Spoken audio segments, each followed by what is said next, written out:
ও দাইমা, কিছু কি হলো? কিছুই তো বলো না।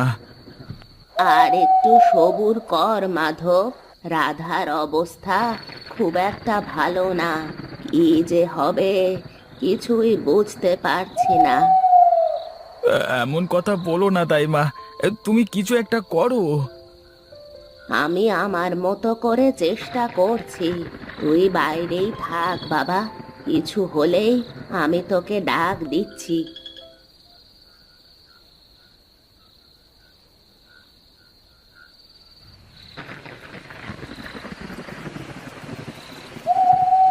দেখ মাধব, দেখ কেমন ফুটফুটে মেয়ে হয়েছে তোর। কি মেয়ে হয়েছে? রাধা কেমন?